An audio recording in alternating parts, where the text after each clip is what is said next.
Hablar en corto significa conversar sobre temas que no se pueden hablar en cualquier parte. Hablar en corto significa entrar en la parte íntima y profunda de la realidad. Hablar en corto es revelar lo que realmente es importante, haciendo a un lado todo lo demás. ¿Qué tal? Soy Jorge Aguilar. Comparte con nosotros este espacio, tu espacio, lunes 7 de la tarde por Canal 66. En corto, el espacio abierto y franco para compartir de manera cercana ideas, reflexiones y experiencias.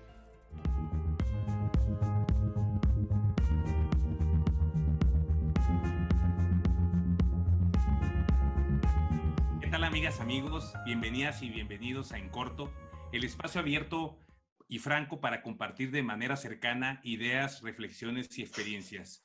Nos puede escribir sus mensajes, comentarios y sugerencias al WhatsApp 686-2106-299, al igual que al correo electrónico y Twitter, que también estarán apareciendo en pantalla. Hoy tenemos un súper invitado y un privilegio para México, para nuestro país, el doctor Mario Molina, Premio Nobel de Química. Es el primer ciudadano mexicano en recibir el Premio Nobel de Química en 1995, el cual comparte con los doctores Rowland y Crutzen, y se le reconoce como un mexicano universal. Ha enfocado gran parte de su labor a combatir el problema del cambio climático y ha impulsado acciones globales en favor del desarrollo sustentable a la par con el desarrollo económico. Nació en la Ciudad de México, es ingeniero químico egresado de la UNAM, posteriormente realizó estudios de posgrado en la Universidad de Friburgo, en Alemania, y recibió el doctorado en Físico-Química en la Universidad de California, en Berkeley. Es pionero y uno de los principales investigadores a nivel mundial de la química atmosférica. Junto con el doctor Rowland, predijo en 1974 el adelgazamiento de la capa de ozono como consecuencia de la emisión de gases industriales conocidos como CFCs o clorofluorocarbonos, utilizados, por ejemplo, en aquel momento en los aerosoles, que le mereció el Premio Nobel de Química. Sus investigaciones condujeron al Protocolo de Montreal de las Naciones Unidas, primer tratado internacional, por cierto, que ha enfrentado con efectividad un problema ambiental de escala global originado por el ser humano. Ha publicado junto con su grupo de investigación diversos artículos sobre las propiedades químicas de compuestos que juegan un papel esencial en la descomposición del ozono en la estratosfera. Ha sido profesor e investigador de la Universidad del Instituto Tecnológico de Massachusetts, MIT, la Universidad Nacional Autónoma de México, UNAM, la Universidad de California y el Instituto Tecnológico de California, Caltech. Es miembro de la Academia Nacional de Ciencias y del Instituto de Medicina de los Estados Unidos. Durante 8 años fue uno de los 21 científicos que formaron parte del Consejo de Asesores de Ciencia y Tecnología del presidente Barack Obama, y previamente estuvo en el mismo consejo del presidente Bill Clinton.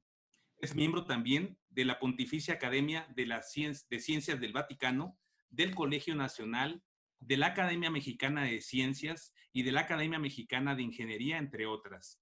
Por su labor y contribución a la ciencia ha recibido numerosos galardones, incluyendo más de 40 doctorados honoris causa a nivel mundial. Es investigador de la Universidad de California en San Diego, UCSD, y forma parte del Departamento de Química y Bioquímica y del Instituto de Oceanografía, Scripps, una de las instituciones líderes en la investigación de los fenómenos asociados al cambio climático. Saludos, por cierto, a la gente de Scripps. El México preside desde 2005 un centro de investigación y promoción de políticas públicas que lleva su nombre, donde realiza estudios estratégicos sobre energía y medio ambiente, particularmente en los campos de cambio climático y calidad del aire. Doctor Mario Molina, es un privilegio tenerte con nosotros. Encantado de estar con ustedes. Bueno. Doctor, platícanos en corto. ¿Cómo fue la niñez de Mario Molina? ¿Te gustaba investigar? ¿Te gustaba leer? ¿Qué hacía Mario Molina de niño? Pues de muy niño ya me gustaba mucho leer. Pues leía novelas de piratas y cosas que leen los niños. Pues resulta que mi papá, que era abogado, tenía una biblioteca pues atractiva. Y a mí me encontré biografías de científicos cuando tenía yo pues 10, 11 años y me llamaron mucho la atención. Entonces, por eso me atrajo mucho la química, la ciencia, la química, porque pues a través de esas biografías me di cuenta de lo interesante que era pues descubrir cómo funciona la naturaleza. Y empecé a hacer experimentos, pedía de regalo de Navidad y cosas de ese tipo, juegos de química o microscopios. Así es que desde entonces, desde niño, pues estaba fascinado por la ciencia y ya había tomado la decisión de pues dedicarme a la ciencia, o por lo menos en aquel entonces pensaba yo, si por lo menos puedo usar a la ciencia como algo para divertirme, no sabía yo que me podía ganar la vida siendo científico a los 10, 11 años, pero seguí, por fortuna mantuve ese interés haciendo experimentos. Pude acaparar un baño que no se usaba en mi casa y lo convertí en laboratorio. Y ahí sí, seguí haciendo experimentos por muchos años. Fíjate, qué interesante, doctor, y gracias por compartirlo con nosotros. Y además de los libros y esa etapa de la niñez que nos compartes en corto, ¿qué fue lo que te inspiró a tener una carrera académica y e investigación de tanto éxito? Bueno, lo que me inspiró pues es la investigación científica. Regresando a estas biografías, pues lo interesante que podía ser, lo extraordinario que podía ser dedicarse a la ciencia y descubrir cosas, descubrir cómo funciona la naturaleza y poder comunicárselo a la sociedad. Así es que eso fue lo que me atrajo y pues es una curiosidad innata que tienen los niños también por ver cómo funciona todo. Así es que eso lo pude mantener de muy niño, pues a pesar de la escuela, porque en la escuela nada más nos pedían que memorizáramos cosas. Y ya más tarde, por fortuna, sí tuve algunos maestros que me ayudaron mucho porque sí se dieron cuenta que me interesaba no nada más memorizar, sino realmente racionalizar, entender cómo funcionan las cosas. Y ese doctor Mario Molina sigue teniendo ese niño adentro, sigue manteniendo ese marito, déjame decirlo así, doctor, con todo el respeto, desde luego. ¿Mantienes ese marito dentro de ti todavía? Sí, en buena medida. Aunque debo reconocer que pues en los últimos años he seguido colaborando con algunos de mis exalumnos, haciendo ciencia, etcétera, pero con este centro de estudios que abrimos aquí en México, la idea fue pues aprovechar en parte el que tuviera yo ya el premio Nobel, que me daba más acceso a comunicarme pues con tomadores de decisiones para usar resultados de la ciencia, pero en conexión con problemas de la sociedad. Entonces, es todo un reto para tratar de entender qué es lo que necesita hacer la sociedad para seguir avanzando. Y en este caso, pues, ya no nada más es la ciencia fundamental que tanto me atrajo por tantos años, sino también entender cómo funciona la sociedad, la economía, la sociología, la política, pero ya en ese caso con el objetivo de tratar de cambiar algunas de las costumbres de la sociedad para su propio beneficio. Sí, claro, y vamos a tocar ese tema, doctor. Ahora, una cosa, detrás de grandes descubrimientos, hay grandes hombres que dan un salto cuántico, dan un salto gigante en conocimiento. En tu caso, en particular, ¿Cómo logras dar este gran salto en conocimiento para llegar a ganar el premio Nobel? Pues esto fue en parte histórico. Yo terminé mi doctorado en ciencias, en química muy fundamental en la Universidad de California, pero en Berkeley. Y ahí fue donde conocí a mi colega Sherwood Rowland, que estaba también en la Universidad de California, pero en Irvine, uno de los campus nuevos que estaban formándose en aquel entonces. Y él también le interesaba mucho la ciencia fundamental, y fue al terminar el doctorado que pues me invitó a que trabajáramos juntos, y juntos decidimos entrar en un campo que era nuevo para los dos, y el campo era entender cómo funciona la atmósfera, porque la idea que tuvimos es a ver si podemos aplicar algunos de estos conocimientos básicos que tenemos para algo más conectado con el funcionamiento de la sociedad, y una posibilidad fue pues la atmósfera misma, la contaminación del aire, o en fin. Y lo que decidimos es tratar de resolver un problema en ese nuevo campo como una manera muy eficiente de aprender del campo, y fue lo que hicimos. Encontrar un problema que era de pura curiosidad, y era que se supo en aquel entonces que ciertos compuestos industriales no podían ser de origen natural, pero se estaban acumulando en la atmósfera. Y la pregunta que nos hicimos es, ¿y eso qué consecuencias tiene? Pues esa fue una pregunta muy abierta, pero de pura curiosidad científica, con la idea de que así podíamos aprender pues muy eficientemente cómo funciona la atmósfera. Y tuvimos la razón, o sea, efectivamente fue una manera muy eficiente de aprender sobre todo la química de la atmósfera, y pues descubrir qué les iba a pasar a estos compuestos. Lo que, claro, no lo habíamos predicho ni nada, es que también descubrimos que podían tener consecuencias pues muy dañinas para la sociedad, y eso fue pues lo que descubrimos y publicamos, de que podían atacar estos compuestos tan estables, podían llegar hasta la estratosfera, donde está esta capa que nos protege de la radiación ultravioleta, que es dañina para los humanos y también para muchas otras especies biológicas, ¿no? Y pues casi no lo creíamos al principio, pero estábamos descubriendo un problema potencialmente muy importante, y lo que decidimos fue pues comunicárselo a la sociedad. Fíjate qué interesante, doctor. Y es un orgullo que gracias a ese descubrimiento se salvaron millones, o se han salvado millones y millones de vidas. Y es algo que vamos a platicar, si nos lo permites, regresando de este corte. Regresamos en un momento. Sí, perfecto.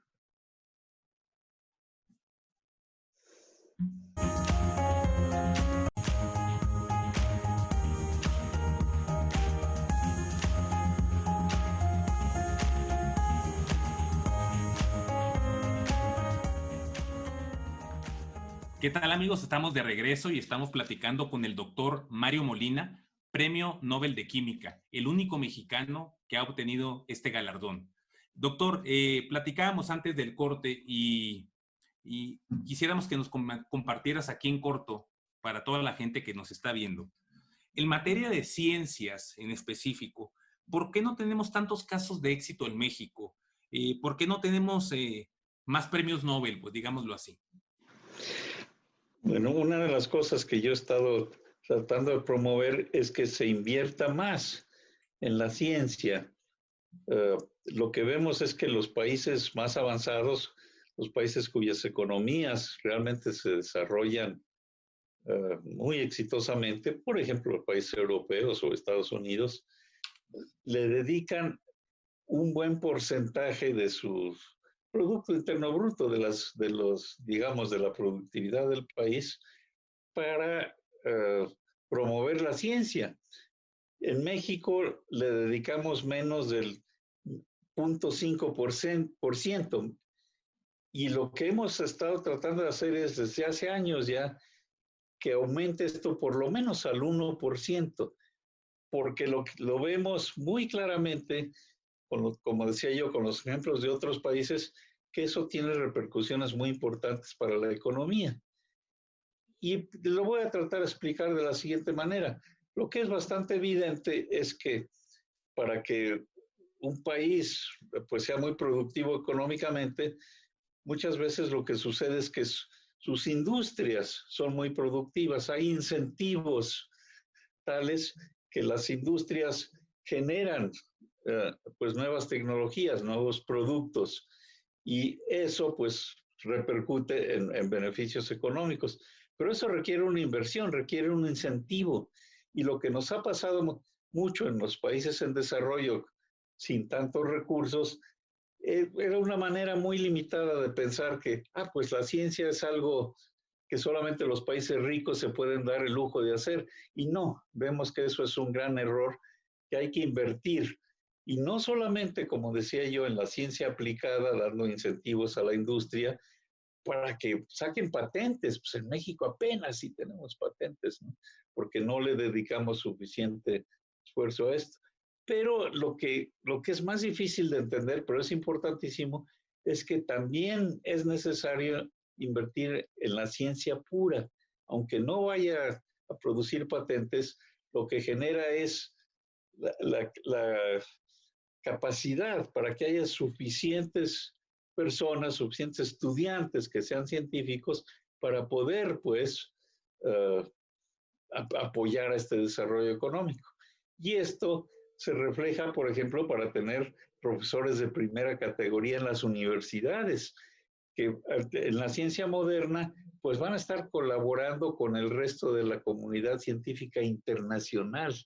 Entonces, no es solamente un lujo el tener científicos que estén ocupados en hacer ciencia pura, porque esto repercute enormemente en la calidad, pues, de los científicos que tenemos y eventualmente, pues, en el número de patentes que pueda tener el país y en el número de invenciones con las que pueda proliferar su economía. Pero en México, pues, por razones de limitaciones del desarrollo económico, no hemos podido incrementar esa inversión importantísima. Lo que hemos podido hacer recientemente es por lo menos tratar de mejorar la educación científica básica, porque es otro de los grandes problemas de que simplemente la educación se haga como se ha hecho por siglos, a través de memorización. Y en la ciencia es muy importante, desde los niños que aprendan ciencia en las escuelas primarias, no solo memorizar, sino entender lo que están haciendo, es creatividad. Entonces, en las primarias lo que hay que hacer es que los niños hagan experimentos, no nada más que memoricen, que hagan experimentos y que los interpreten. Y esto sucede pues a todos los niveles, pero también a nivel universitario. Ya no es suficiente la tradición histórica simplemente de tener a alguien muy conocido dando una clase. No, esto se puede hacer, se puede ver en televisión o leer en libros. Lo que hay que hacer en las clases son grupos de discusión que participen muy activamente. Entre ellos y los profesores y los maestros juegan un papel muy importante estimulando pues esta creatividad. Pero en fin, esa es la base muy general. Por otro lado, resulta que pues porque no tenemos ciencia fundamental en buena escala, pues por eso no tenemos premios Nobel. Pero eso sucede pues en toda Latinoamérica. Resulta que yo soy el único, ya desde hace 20 años, el único científico con origen latino, de habla española, con premio Nobel. Tuvimos varios premios Nobel en Argentina y en fin, algunos latinos, pero relativamente pocos, pero ya hace muchos años y no lo hemos vuelto a repetir. Entonces yo creo que sí es urgente promover esa participación activa de nuestra comunidad como parte de la comunidad internacional que es muy abierta, que está, tenemos la capacidad de mandar estudiantes, darles becas, que estudien fuera y que regresen y que hagan investigación en México. Ojalá y lo podamos implementar, ¿no? Sí, sin duda. Y de hecho hay muchos padres e incluso algunos niños que nos están viendo en este momento. En ese sentido, y ya comentaste algo, doctor, ¿cómo fomentar en los niños, cómo los padres de familia pueden fomentar en los niños el gusto por la ciencia y por la investigación? Pues resulta que con estos nuevos métodos, lo que llamamos aprendizaje activo, es mucho más divertido. Entonces, a muchos más niños les gusta la ciencia y se divierten más, como decía yo, haciendo experimentos. Por ejemplo, aprenden biología, pues viendo cómo crecen las plantas o los insectos, los animales, etcétera. Entonces, además, es una cosa muy interesante que además de estimularlos, pues, a pensar, a sacar conclusiones basadas en la evidencia y no nada más en creencias. Y resulta que al hacer ciencia de este tipo, por ejemplo, la que está conectada pues con el crecimiento de las plantas y de los animales, los insectos, esta es una manera muy importante y muy eficiente para comunicarle a los niños también lo que la parte ética, lo que llamamos valores. La ciencia en sí no es ni buena ni mala, nada más nos dice qué va a pasar si la comunidad pues de todo el planeta que tenemos funciona de tal o tal manera, pero la ciencia no nos dice qué es lo que tenemos que hacer. Esa parte tiene un componente de responsabilidad social muy importante que también se comunica a través de estas nuevas maneras de enseñar, ¿no? Del aprendizaje activo, como le decimos. Y curiosamente a todos niveles, desde la carrera hasta pues, los niños en las escuelas primarias que apenas empiezan a entender lo que es la ciencia, ¿no? Sí, claro. Ahora, cambiando un poquito de tema, pudiéramos decir que la actual pandemia que estamos viviendo ¿ha afectado o ha beneficiado a la ciencia? Pues sí la ha afectado, pero ha sucedido esto. Nosotros ya tenemos años desarrollando pues lo que llamaba yo aprendizaje activo, y con los niños en las escuelas primarias pues hay que educar a los maestros para que tienen que entender la ciencia para poder explicársela a los niños. Pero en fin, se hacen los grupos en las clases, pero sobre todo ya a nivel universitario esto se puede hacer pues a través de reuniones virtuales como la que estamos teniendo ahora. O sea que es posible estar oyendo a los mejores maestros de las mejores universidades del planeta, oírlos y después en clase pues ya nada más comunicarse con los estudiantes. Así es que en principio también hay maneras de enseñar a través de las computadoras. Y nosotros tenemos algunos de esos proyectos, sobre todo lo hemos estado probando a nivel de secundarias y preparatorias.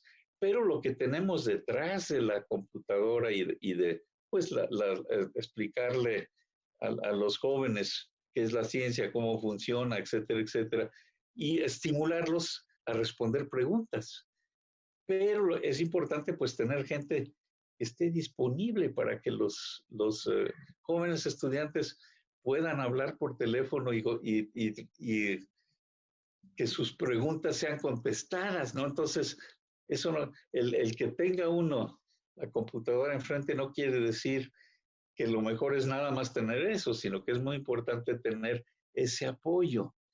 Bueno, ¿por qué digo todo esto? Porque en principio, pues con la pandemia, esto se habría podido optimizar, pero nada más se ha optimizado con aquellos maestros y aquellos grupos que ya tenían algo de experiencia con esto, porque los que lo están haciendo por primera vez, pues no lo están aprendiendo. No, es muy difícil aprender esto espontáneamente. Entonces, deberíamos de tener un sistema pues muy específico para poder aprovechar cada vez más estas reuniones virtuales. Así es que ha sido pues una, ¿qué diría yo? Una experiencia mixta.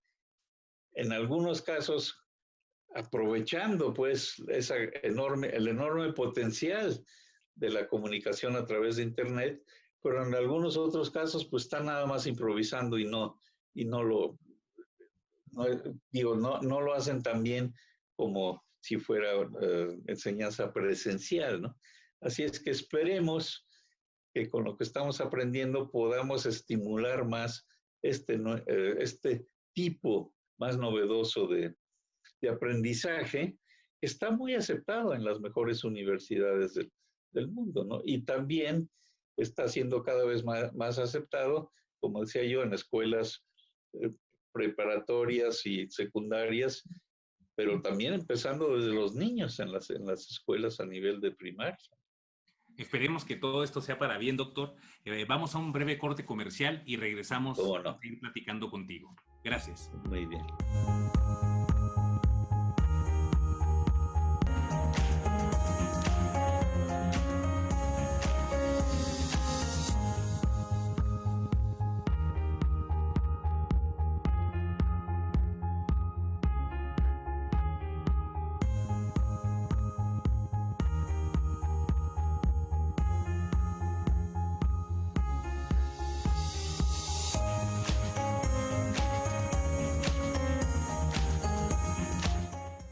Muy bien.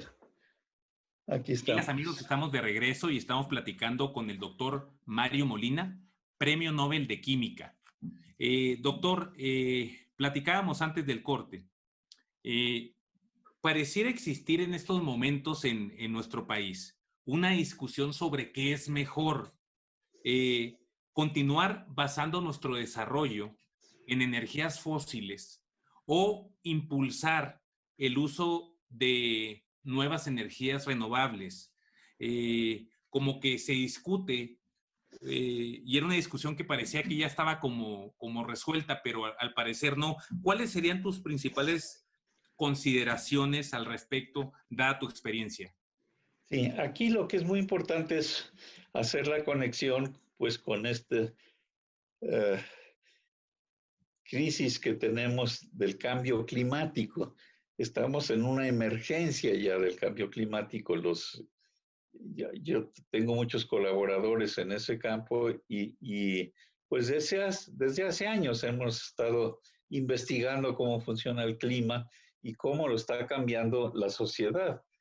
Pero solamente, en los últimos 2 o 3 años, llegamos a la conclusión, que un poco sorprendente, de que tenemos una emergencia, porque los impactos del cambio climático son más agudos de lo que habíamos pensado originalmente. El riesgo de que si seguimos funcionando como siempre, cambie el clima de manera catastrófica para la humanidad es algo que tendríamos que evitar. ¿Y qué es lo que está pasando? Bueno, pues que resulta que debido al uso de combustibles fósiles, sobre todo, eso es lo más importante, aunque también la deforestación ha ayudado, los combustibles fósiles al quemarse pues producen lo que llamamos gases de efecto invernadero. El más importante es el dióxido de carbono. Y ese se está acumulando en la atmósfera y está cambiando el clima. Se está calentando, pues, en promedio, el clima del planeta. Y está muy claro que la concentración de dióxido de carbono, pues, ha subido muchísimo. Antes era menor de 300 partes por millón, porque son cantidades muy pequeñas, por eso se miden partes por millón, pero ha subido de menos de 300 a más de 400 en el último medio siglo. Y eso tiene consecuencias muy preocupantes para el clima. Es un problema global porque este dióxido de carbono permanece muchos años en la atmósfera, entonces no importa en qué país se emita. Entonces, para resolverlo, tenemos que trabajar todos juntos, lo mismo que sucedió con la capa de ozono estratosférica. Es un problema global, no importa en qué país se estén emitiendo los compuestos que lo afectan, todos tienen que trabajar juntos. Bien, pues el mensaje muy claro es que no podemos seguir usando combustibles fósiles, que es la fuente más importante de energía que tenemos. Por ejemplo, para el transporte, pues es la gasolina, que es un combustible fósil. Pero para generar electricidad, pues se usa a veces hasta carbón o combustóleo. Y eso ya está de acuerdo las sociedades que hay que pararlo. Entonces, el consenso muy claro de todos los expertos en este tema es que ya no podemos esperarnos mucho tiempo más. No podemos parar repentinamente el uso de combustibles fósiles porque sí son muy importantes para la economía, pero no podemos esperarnos otras décadas más. En esta década tenemos que llegar al máximo y en la próxima década tenemos que reducir las emisiones de tal manera que pues ya para mediados de siglo ya no haya emisiones de estos gases de efecto invernadero como el dióxido de carbono. Pero eso representa un cambio enorme para la sociedad.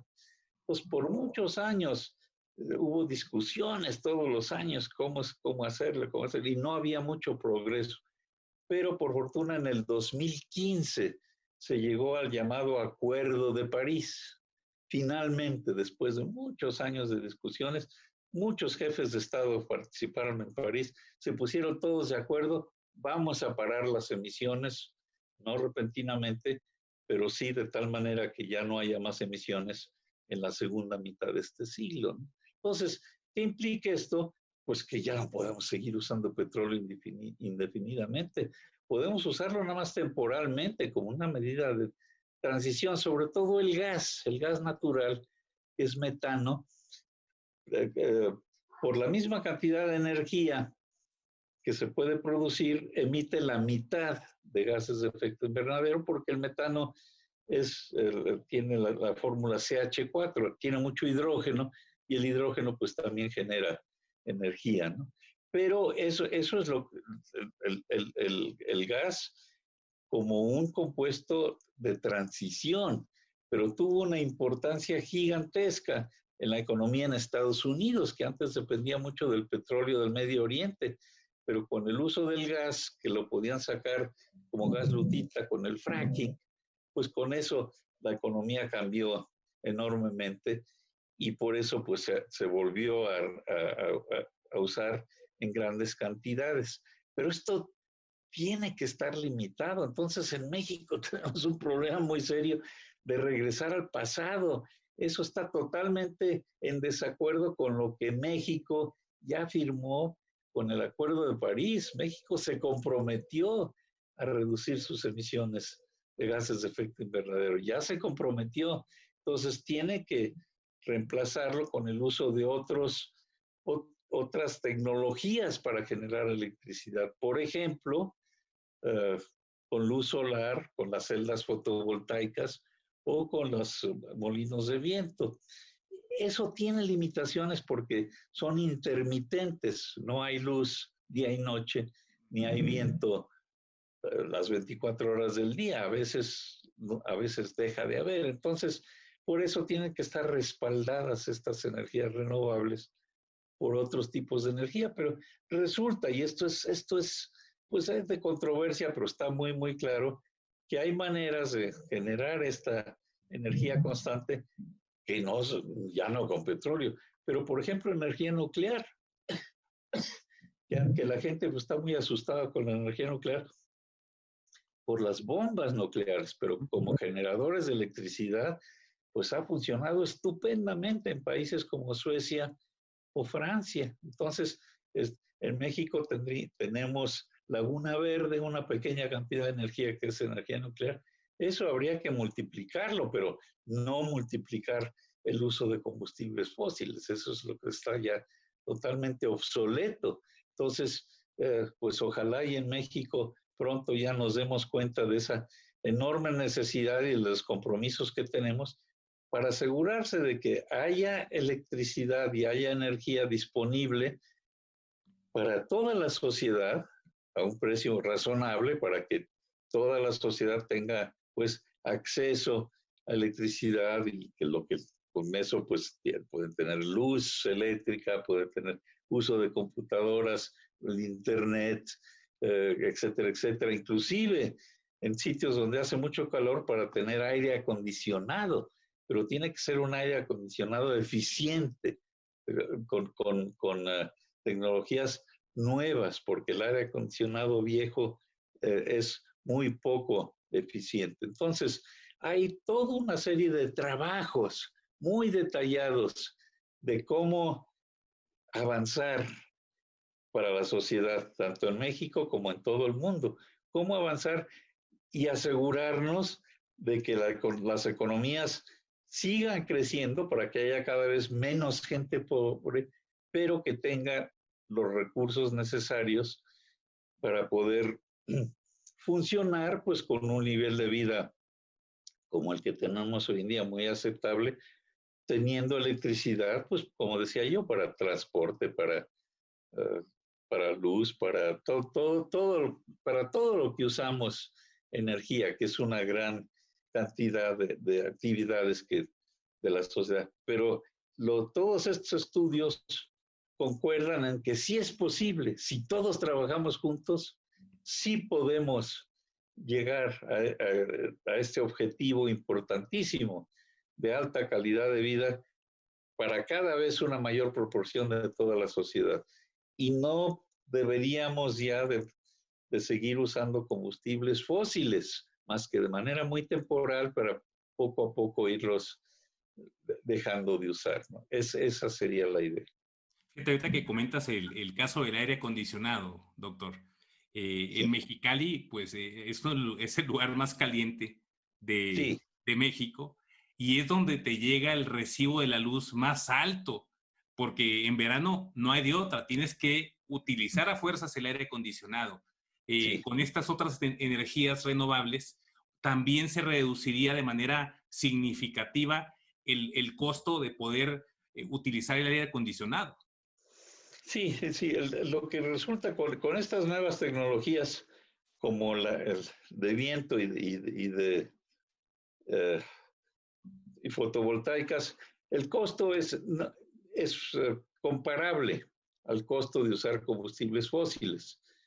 Inclusive el costo de usar carbón pues es todavía más reducido, pero el carbón ya además es altamente contaminante y causa muchas enfermedades en la gente, entonces eso ya se ha prohibido en muchísimos países, ¿no? Entonces, en ese caso no es tanto por el costo, sino por el dejar de estar emitiendo estos gases que están cambiando la temperatura. Pero hay nuevas generaciones de energía nuclear que aunque el costo inicial es apreciable, después ya no cuestan. Entonces, cada vez hay más tecnologías y hay que desarrollar más y más con las que el factor económico es favorable. No es necesario hacer sacrificios económicos, con otras palabras, para enfrentar el problema del cambio climático. Correcto. Simplemente hay que ser muy creativo. Totalmente. Y vamos a regresar con este tema de la creatividad, doctor, después de este corte comercial. Muy bien. Regresamos en un momento, amigos.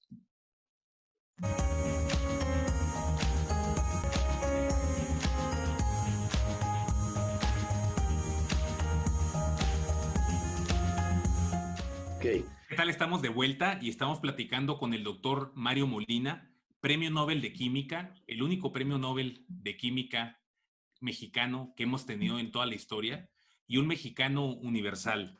Doctor, platícanos, por favor, sobre lo más importante que en estos momentos está realizando el Centro Mario Molina. Lo que hacemos en nuestro centro de estudios es trabajar sobre todo con políticas públicas. Entonces, dos campos muy importantes son el del cambio climático que acabamos de discutir, y ahí lo que hacemos es sugerirle a distintos niveles de gobierno, trabajando tanto con, por ejemplo, gobernadores como la Secretaría de Energía, etcétera, todas las entidades gubernamentales que tienen que ver con energía, pues, ¿qué camino puede seguir México para cumplir pues sus obligaciones que tiene con el Acuerdo de París? Y la idea con el Acuerdo de París es que se van a reforzar, se van a intensificar estos compromisos que ya tenemos. Entonces, pues necesitamos planes para ver cómo sugerimos que se saque la energía que necesita nuestro país. También trabajamos con calidad del aire y resulta que están muchas veces muy combinados estos dos problemas. El ejemplo quizá más espectacular es en China, que en las grandes ciudades como en Beijing, pues desde hace muchos años han tenido muy mala calidad del aire. El cielo no se ve azul, sino gris. Y la gente, pues por eso estaba acostumbrada a usar cubrebocas, porque las partículas generadas por la mala calidad del aire, pues resulta que tienen impactos muy serios en la salud. Gente vulnerable, por ejemplo, pues muchas veces fallece, ¿no? por estar respirando tantas partículas pequeñas. Pero nosotros hemos tratado de aprender cómo funciona la calidad del aire en las distintas partes de nuestro país. En la Ciudad de México tenemos un reto enorme porque es un valle rodeado de montañas, pues con más de 20 millones de habitantes, y entonces es un problema muy serio para controlar la calidad del aire. Por eso hemos analizado de dónde vienen los contaminantes, qué restricciones hay que ponerle al uso del transporte. ¿No? Necesitan ser, pues, motores relativamente limpios, etc. Entonces hemos estado trabajando muy directamente con los distintos niveles de gobierno para asegurarnos de que se cumplan todas estas pues normas, digamos, que se imponen como resultado del trabajo científico en colaboración con el trabajo pues de control de la sociedad, del gobierno, ¿no? Entonces, por ejemplo, en calidad del aire, uno de los éxitos de los que podemos presumir es que por muchos años en la Ciudad de México nada más estaba controlando el ozono como un problema de mala calidad del aire. Y sí, es un problema, pero las partículas pequeñas, las que llamamos aerosoles, son más peligrosas, son más dañinas que el ozono. Entonces, lo que pudimos hacer fue comparando con otros países y trabajando con epidemiólogos, sobre todo tenemos colaboradores muy cercanos en la Universidad de Harvard que estudian precisamente el impacto de estas partículas.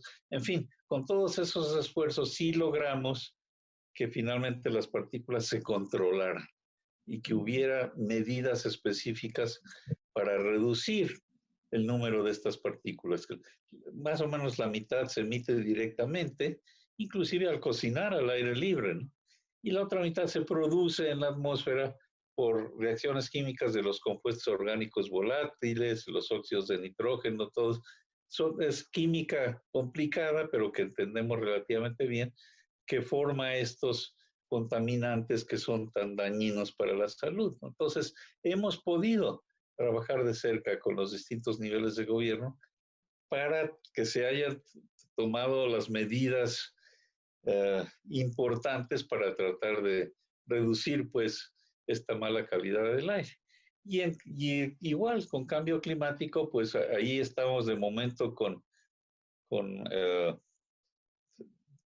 haciendo cálculos económicos y detalles de normas que se podrían emitir en México, quizá también estimulando la energía nuclear, muchas medidas con las que esperamos que México pueda seguir contribuyendo como un país líder dentro del grupo de países en desarrollo para enfrentar este grave problema que tenemos, esta emergencia de cambio climático que ya nos está afectando muy seriamente. Está costando muchísimo, por ejemplo, las lluvias torrenciales que nos han tocado en México y también en Estados Unidos, pues son costosísimas. O las sequías, cuando pues, deja uno de producir por agricultura, o los incendios forestales que también contribuyeron mucho a la mala calidad del aire. Todo eso son cosas que ya están sucediendo y que por eso pues estamos detallando los compromisos que necesitamos cumplir para realmente enfrentar estos graves problemas que tiene la sociedad. Sí, correcto. Y ahorita que tocas el tema de la sociedad, doctor, quiero leer una frase que tú mismo planteas, y lo cito tal cual, dice: los científicos pueden plantear los problemas que afectarán al medio ambiente con base en la evidencia disponible, pero su solución no es responsabilidad de los científicos, es de toda la sociedad. ¿Qué nos puedes decir? Sí, porque los científicos pues pueden opinar, pero realmente la sociedad a través, dependiendo del tipo de problema, pero es a través, en algunos casos, de normas, por ejemplo, para el sector transporte, qué tipo de aparatos tienen que tener los motores a diésel para que no emitan tantas partículas, porque si no están bien hechos, pues se emite humo negro, como lo vemos con los camiones viejos. Eso es altamente contaminante. Pero lo mismo es para generar electricidad en las plantas, pues, por ejemplo, las plantas generadoras de electricidad. Hay tecnologías modernas con las que se puede generar con mucho mayor eficiencia que con las plantas muy viejas, ¿no? Entonces, ese es el tipo de cosas que tenemos que seguir promoviendo para que sean las que el gobierno eventualmente implemente. Y trabajamos con la industria privada también, porque dependiendo de la etapa, etcétera, muchas de estas nuevas formas de generar energía, por ejemplo, lo hacen las industrias privadas. Entonces, tiene que haber un consenso entre las partes de la energía que se emiten aquí en México, por ejemplo, a través de la Comisión Federal de Electricidad, para que esté de acuerdo con las formas de generar energía de las empresas privadas y para que salgamos todos ganando. Entonces, es necesario controlar los precios, etcétera, etcétera, pero sabemos, porque tenemos ejemplos muy claros de otros países, sobre todo los países nórdicos, de cómo se puede hacer todo para que funcione muy bien y que también funcione muy bien desde el punto de vista de la economía. Entonces, tenemos la economía, tenemos el beneficio social y tenemos, aunque son los gobiernos los que eventualmente ponen las normas, pues tiene que haber apoyo de la sociedad para que los gobiernos realmente puedan implementar este tipo de medidas. Doctor Mario, muchas gracias por habernos acompañado en corto. Te mandamos un abrazo y nuevamente felicidades. Y como te lo dije y te lo reiteramos, es un orgullo para México, un orgullo para nuestro país, y es un placer y un privilegio tenerte en Canal 66 en corto. Pues muchas gracias, encantado de haber estado con ustedes. Sí. Un abrazo, doctor. Gracias.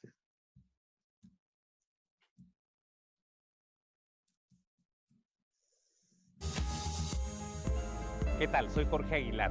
Comparte con nosotros este espacio, tu espacio, lunes 7 de la tarde por Canal 66. En corto, el espacio abierto y franco para compartir de manera cercana ideas, reflexiones y experiencias.